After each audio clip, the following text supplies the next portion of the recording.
Hey there, I'm the Gary Cruz and welcome to my channel Easy Peasy English with me Didi. Today we are going to see the continuation of my previous video, which is on articles, and today we will concentrating on the article the. We will also be seeing its pronunciation, usage and examples. So if you're ready, let's get started.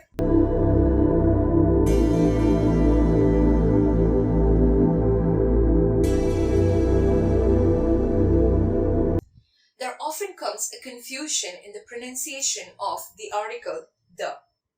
Did you notice what I said? The article the. The or the. We know when to use a and an in front of a noun.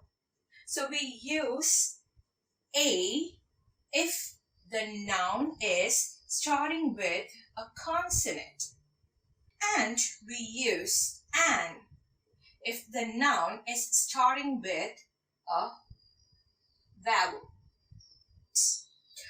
If the noun is a consonant, then we can pronounce it as the. The cat, the dog, the man. But if the noun is starting with a vowel, then we will be pronouncing it as the. The egg, the elephant, the apple. If you are having any sort of confusion, oh, this is not going to work, I don't know whether I will be able to pronounce the exactly in front of a vowel noun or the exactly in front of a consonant noun, then it is absolutely okay. You can use the in general. So the general pronunciation of the article the is the, and the we will be using it in front of a vowel noun. While coming to the usage of the article the, let us see the articles a and an as well. So we know when to use a and an, but we must also note that a or an can be used only in front of a singular noun. A or an only in front of a singular noun, while we can use the in front of both plural as well as singular nouns.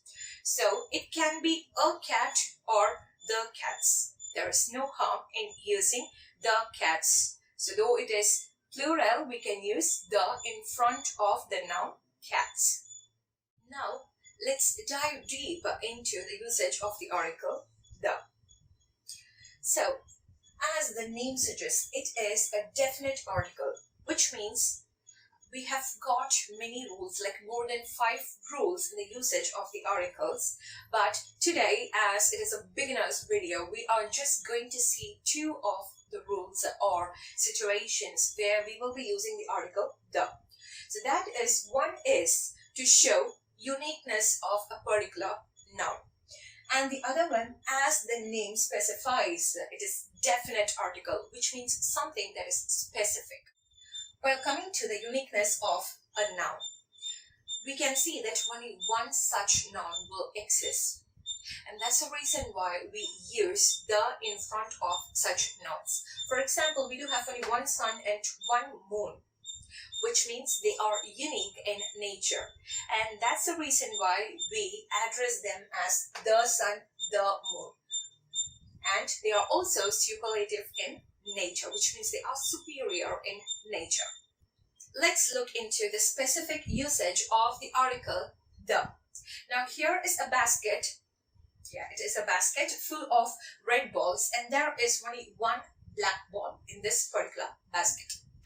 Okay, so if I want any one of the red ball, then I'm going to request it as, may I have a red ball?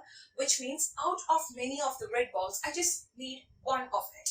So I will use, so I will ask, may I have a red ball? But if I'm very specific, I want only the black ball out of the entire lot which has got red balls, then I'm not going to ask it as, may I have a black ball? Instead, I will be using, may I have the black ball, which means I am very specific that there is a black ball in that basket and I don't want any of the other balls that are red in color, but I want that black ball. So I'm very specific onto what I exactly want.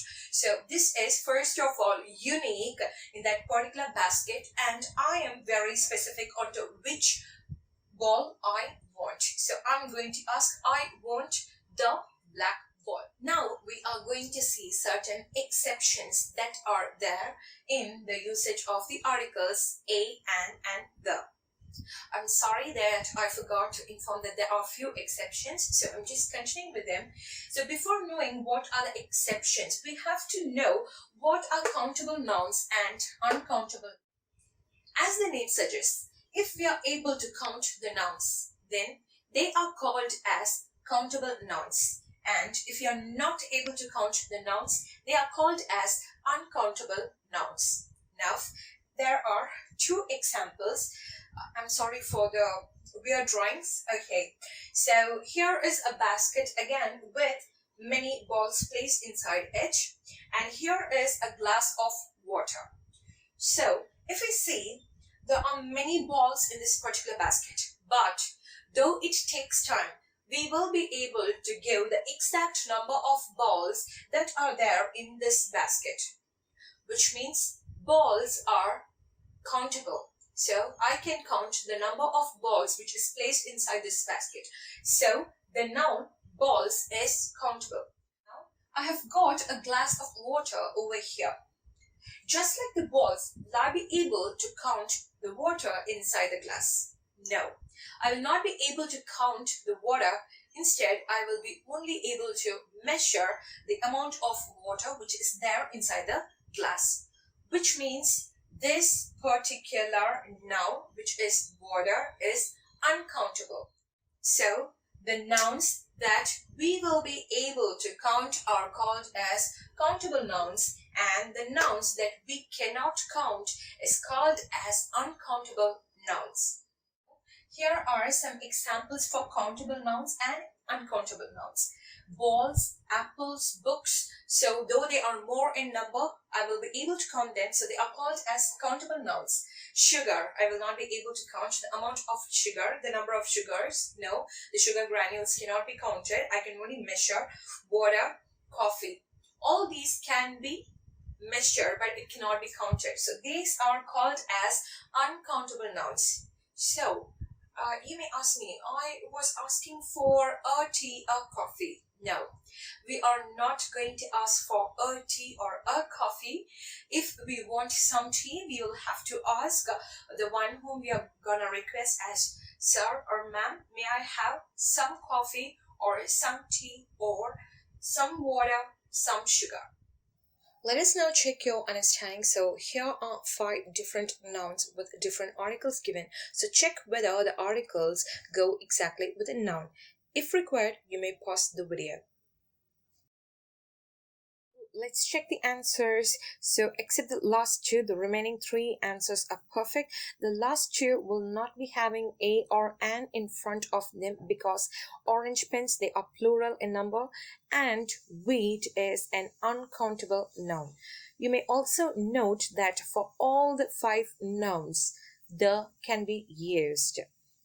I'm also super excited to introduce VOCALEARN, which is a vocabulary series for beginners, intermediates, and also for office-going professionals to improve their business English. So if you are interested, then do not forget to stay here in my channel and also like and share my videos to your friends, and also subscribe to my channel, and this is going to help me a lot. And thank you for watching this video. Bye-bye.